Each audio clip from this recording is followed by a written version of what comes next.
na-exhort ni Marian at saka ni Marion yung genealogy of Jesus Christ at yung birth of Jesus Christ. Ngayon naman itutuloy natin yung story magmula dun sa genealogy hanggang sa birth. Ngayon naman, ano yung nangyari bago pa pumunta yung mga Magay? Dun sa kung kinaroroonan ni Jesus Christ. So ano nga ba yung nangyari bago ito naganap? Ito ay yung pag-present ni Mary and Joseph kay Jesus dun sa temple. So matatagpuan ng ating text sa sa Luke 2 verses 21 to 40. Sabi niya dito, on the 8th day, when it was time to circumcise him, he was named Jesus, the name the angel had given him before he had been conceived. When the time of their purification according to the law of Moses had been completed, Joseph and Mary took him to Jerusalem to present him to the Lord. As it is written in the law of the Lord, every firstborn male is to be consecrated to the Lord, and to offer a sacrifice to keeping with what is said in the law of the Lord, a pair of dove or 2 young pigeons. So hanggang dun muna kasi kung babasahin ko mahaba. So yan, so dun yung unang nangyari dun sa temple is yung present ni Jesus Christ or ni Joseph and Mary kay Jesus. Ito nga ay requirements dun sa law of Moses or yung sa law of the Lord. Kasi di ba yung unang panahon, yung law of the Lord, yun na yung law of Moses. Kasi nga, si Moses yung nagbigay daan dun sa law of the Lord. Dahil sa kanya binigay yung law. Yan. So, yung una-una na requirements ng law is yung circumcision.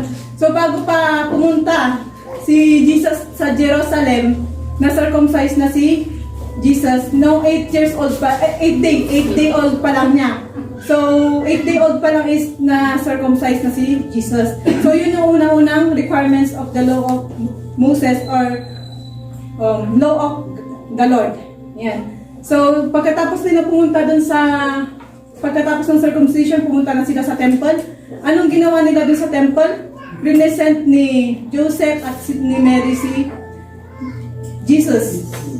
Yan. So, ilang araw ni Jesus nung present siya sa Panginoon? Siya ay 6 weeks old pa lang or 40 days. 40 days.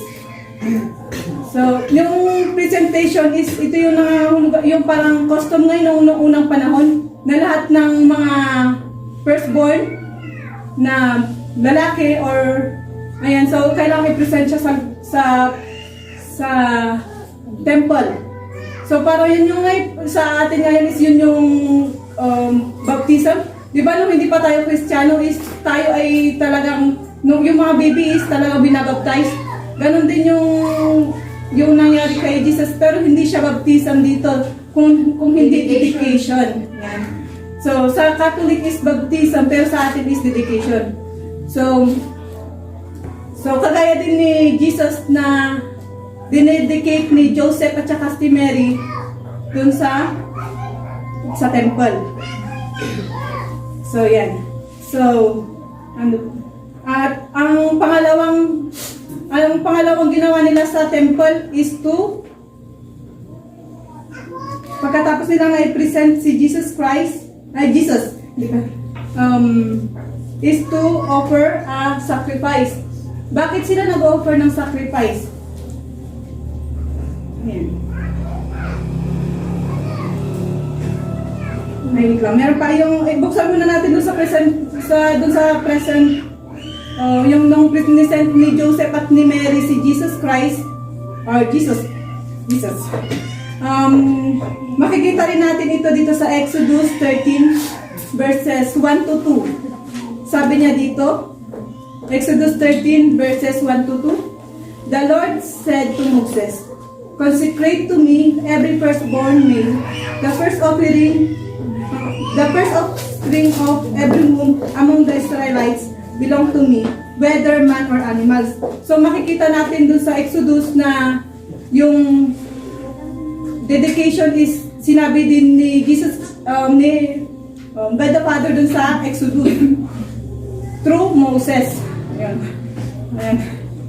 So, nasusundan niyo po ba? Amen. Amen. Then, at doon yung sinabi niya na presentation is makikita siya sa Luke 2 verse 23. Sabi niya dito na, yung binasa ko kanina na every firstborn male is to be consecrated to the Lord. So, bakit nga ba... Ayan. So, bakit nga ba pre-present yung isang baby o sanggol sa Panginoon? Ito ay nagsisignify na ang batang yun ay holy sa paningin ng God. So, yan. Holy to the Lord. Yan. At yung pangalawang nangyayari dun sa temple is yung, ito na yung offering of a sacrifice, offering ng sacrifice. Na isa rin requirements sa law of Moses. So, si Mary, dahil di pa nanganak siya, so sa kanila dati, pag mga nanganganak ang isang babae, ibig sabihin, hindi ka malinis. So, ito na pupasok yung offering para dun sa purification. Sabi niya dito sa verse 24 ng Luke, sabi niya, and to offer a sacrifice in keeping with what is said in the law of the Lord, a pair of dove or 2 young pigeons. So ito yung dapat ay offer sa temple. Dapat ay 2 pairs of dove or a pair of dove and 2 young pigeons.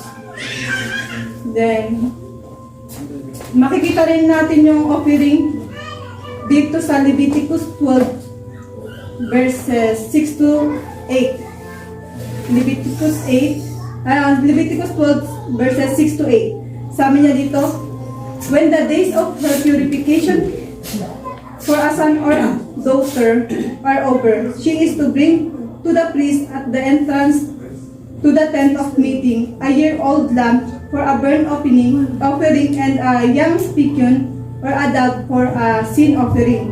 He shall offer them before the Lord to make atonement for her, and then she will be ceremonially clean from her flow of blood. These are the regulations for the woman who give birth to a boy or a girl.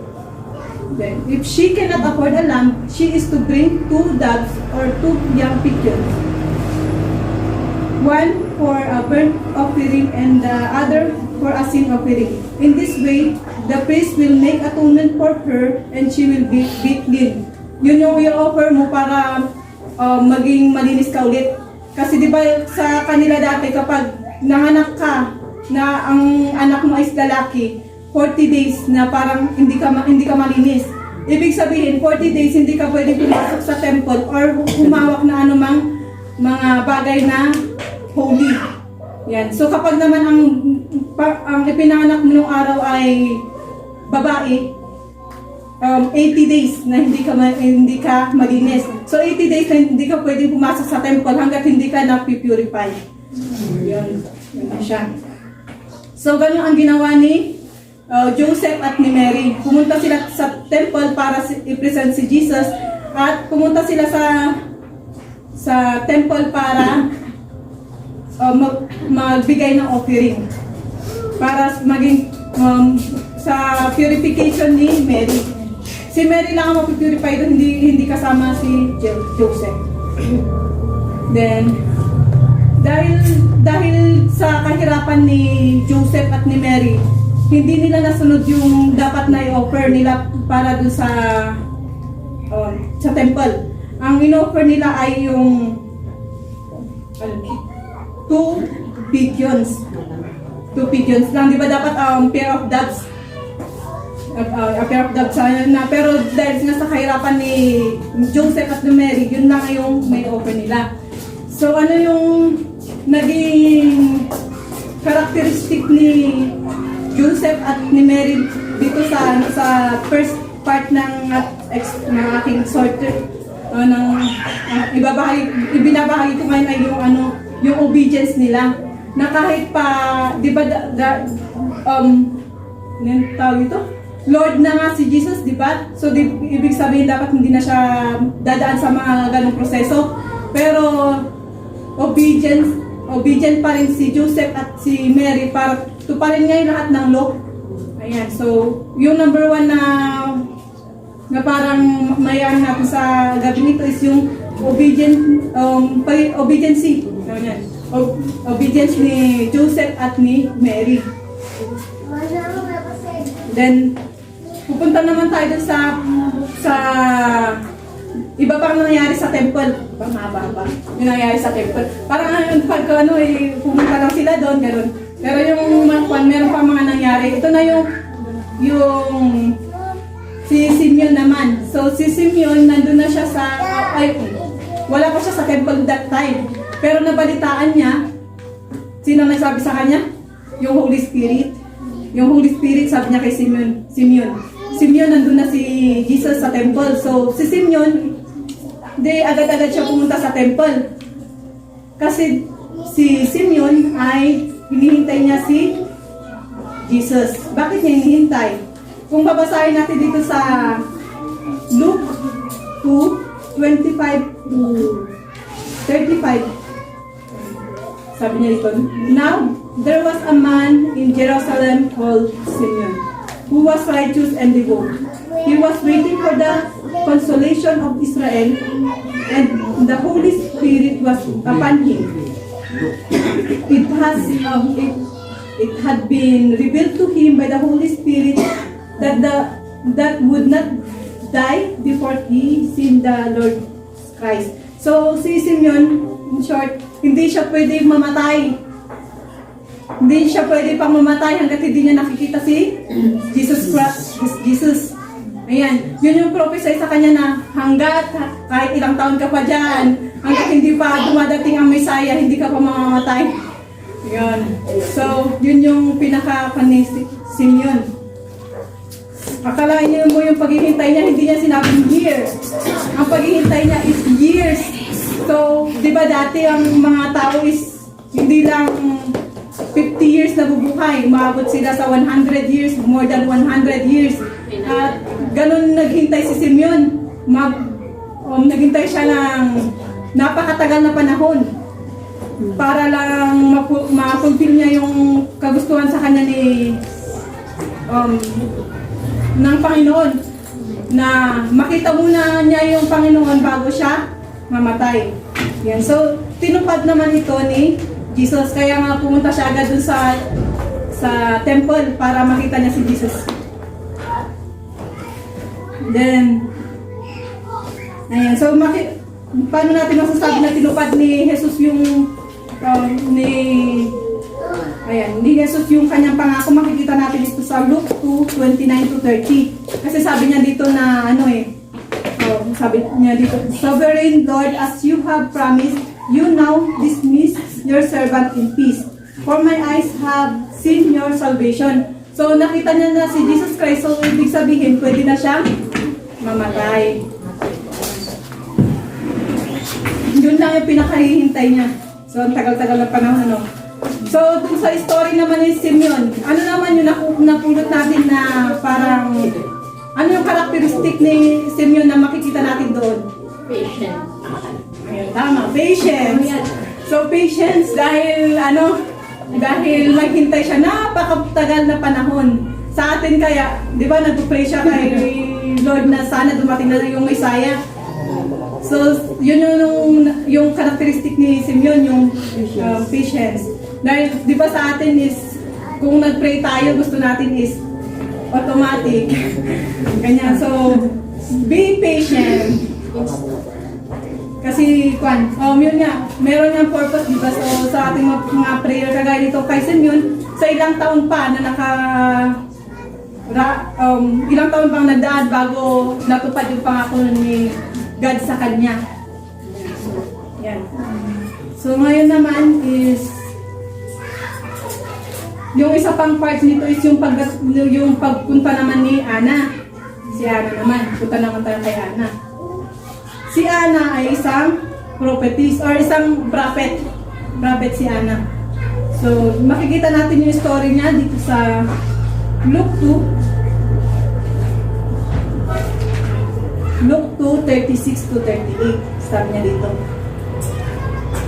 There was also a prophetess Anna, the daughter of Phanuel, of the tribe of Asher. She was very old. She had lived with her husband 7 years after her marriage, and then was a widow until she was 84. She never left the temple but worshipped night and day, fasting and praying. Coming up to them at the very moment, she gave thanks to God and spoke about the child to all who were looking forward to the redemption of Jerusalem. So si naman ang naging role niya dito, siya kasi sa kanya kasi nire-reveal ni God yung mga mangyayari. So yan, as a prophet, alam niya kung ano mangyayari, nire-reveal sa kanya ng Holy Spirit din. So pumunta siya dun sa temple para maging witness siya. Maging witness siya sa mga nagawa ni God. Yan. So si Ana ay 7 years lang na may asawa tapos nabalo na siya. So sa loob ng 84 years na siya ay balo, anong ginawa ni Ana? Siya ay laging nandun sa temple. Day and night, nagpe-pray, nagpa-fasting, at nag-worship kay God. Ayan. So, yun yung sinabi, yun dun sa kay Ana. So, ano naman yung characteristic na nakita natin kay Ana? Dito sa verses na ito. Yung commitment niya, di ba? Commitment. So, commitment siya dahil day and night nandun siya sa temple. Diba? Umaga siguro na araw-araw nandun siya. Gabi, umaga, nag-worship siya, nag-fasting siya.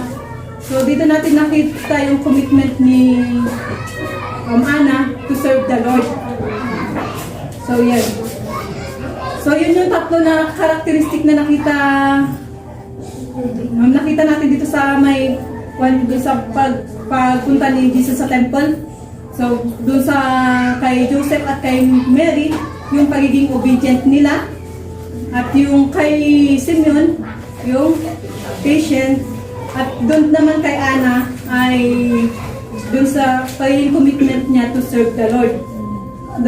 Dun sa conclusion ko, di ba sa ating Kristiyano, dapat tayo ay obedient. Sundin natin yung kagustuhan ng Diyos. Kagaya nga ng ginawa ni Joseph at ni Mary, kahit pahirap sila, talagang ginawa nila yung kagustuhan ni God na mag-offer at i-offer din yung anak nila. So, at ganoon din na dun sa pagiging patience natin is yun nga, magtiyaga tayo or magtiis muna tayo kasi di ba nga, doon nga kay Simeon ilang taon na nagdaan bago pa natupad yung promise ni God sa kanya. So sa atin din is parang yun nga, magtiis lang tayo dahil kung ano man yung mga prayer natin or yung kagustuhan ni God sa buhay natin is yun yung mangyayari in right time kasi diba sabi nga there is a time for everything. Yeah. And then dun sa commitment naman natin to serve the Lord, ayan, kagaya nito ginagawa natin, dapat i-commit natin yung life natin sa Kanya dahil nga, di ba si Ana nga, every day, 84 years, hindi lang siguro 84 years kasi di ba, hindi natin alam kung nung may asawa siya is nag-serve na siya kay God. Yung 84 years na yun lang yung time na siya ay wala ng asawa. Pero diretso yung pag-serve niya kay God, day and night. Sa atin, meron tayong schedule, di ba? May schedule tayo pagpunta dito sa church. Pero sometimes, to serve the Lord. At yung, si Ana nga araw-araw, umaga at gabi, nagpe-pray kay God. So, as Christian din, kagaya nung sinabi ni Brother Marion kahapon, na para tayo ay sumunod or yan nga, matuto tayo ng mga aral ng Panginoon. So, kailangan natin ng magbasa ng kanyang salita. Kasi hindi natin maiintindihan yung sa kanyang salita kung hindi natin binabasa ng paulit-ulit. Kaya ito, paulit-ulit kong binasa. Kaya, parang maintindihan natin kung ano yung nangyayari doon sa life ni Jesus Christ. At yung mga nangyari pa bago yung yung pagpunta ng Magay. Yan. So, yung una-una na natutunan natin sa gabi nito na karakteristik nila ay ang Obedience. at pangalawa, Patience. patience at commitment. Yun lang po at maraming salamat.